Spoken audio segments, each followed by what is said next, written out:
Hello बच्चों, मैं हूँ हर्षित, आपका अपना हिंदी अध्यापक। संत माइकल इंटरनेशनल स्कूल के ऑनलाइन क्लासेस में मैं आप सभी प्यारे बच्चों का स्वागत करता हूँ। मेरे प्यारे बच्चों, कैसे हैं आप सभी? बच्चों, स्वस्थ रहिए, सतर्क रहिए और अपने अपने घरों में रहिए। आशा करूँगा कि आप सभी नियमित अपना गृह कार्य ससमय पूरा कर रहे होंगे। तो चलिए बच्चों, क्लास शुरू करते हैं और आज हम लोग पढ़ेंगे कक्षा 8 की हिंदी। पिछले वीडियो में हम लोग कक्षा 8 की हिंदी का फर्स्ट चैप्टर पढ़ लिए थे, हम बच्चे हैं तो क्या।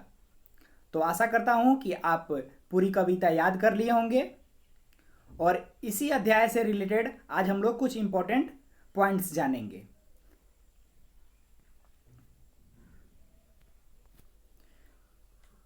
बच्चों, यह कविता जो है, इससे हमारे अंदर वीरता की भावना आती है और ऐसा हमें इस कविता को पढ़ के महसूस हुआ होगा।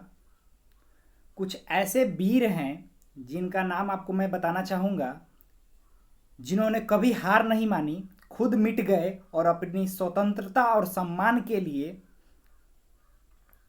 वो लड़ते रहे। जैसे महात्मा गांधी, राणा प्रताप, छत्रपति शिवाजी, रानी लक्ष्मीबाई, सुभाष चंद्र बोस। तो ऐसे बहुत सारे वीर हुए जिन्होंने अपने सम्मान और स्वतंत्रता के लिए, हमारे देश के लिए लड़ाई लड़ी। बच्चों, ये गोपाल दास नीरज की तस्वीर है जो आपके स्क्रीन पर दिखाई दे रही होगी। हमारे कविता के रचनाकार यही हैं और इनकी याद में कुछ 4 लाइन कहना चाहूँगा। कफन बढ़ा तो किस लिए, नजर तू डबडबा गई, सिंगार क्यों सहम गया, बहार क्यों लजा गई, न जन्म कुछ न मृत्यु कुछ, बस इतनी ही तो बात है, किसी की आंखें खुल गई, किसी को नींद आ गई। तो गोपाल दास नीरज जी कहते थे कि कविता वही है जो समझ आ जाए। बच्चों, गोपाल दास नीरज जी जो हैं, हिंदी साहित्य के प्रसिद्ध एवं लोकप्रिय कवि तथा लेखक माने जाते हैं और इनका जन्म जो हुआ था उत्तर प्रदेश के इटावा जिले में 4 जनवरी 1924 को हुआ था। इन्होंने धर्मराज कॉलेज अलीगढ़ में हिंदी साहित्य के प्रोफेसर के पद पर कार्य किया। सन 1991 में इनको पद्मश्री मिला तथा 2007 में पद्म भूषण से भी पुरस्कृत किया गया। ये हिंदी तथा उर्दू दोनों भाषाओं के सहजता से लिखते थे और इन्होंने कई हिंदी फिल्म के लिए गीत लिखे जो बहुत लोकप्रिय हुए और अंत में 19 जुलाई दिल्ली एम्स में इनका 8 बजे रात्रि को मृत्यु हो गया। तो ये तो थी आपके रचनाकार का कुछ जानकारी। तो बच्चों, आज हम लोग कुछ अभ्यास करेंगे।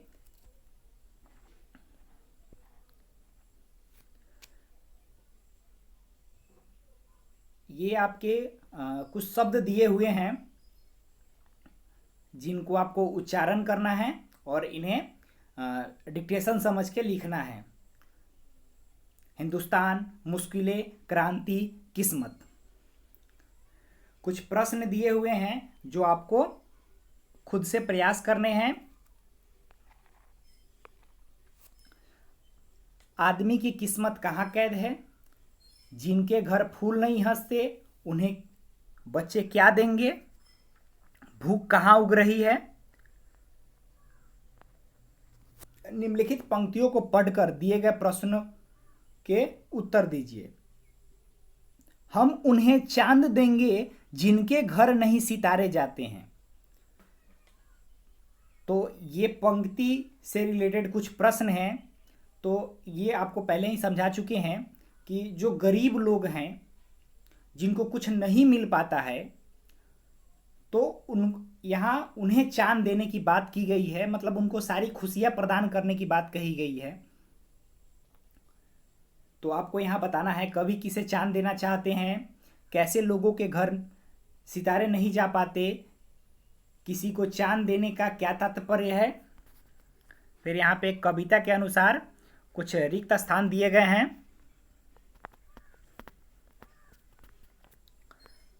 तो वो आप लोग पूरा कर लीजिएगा।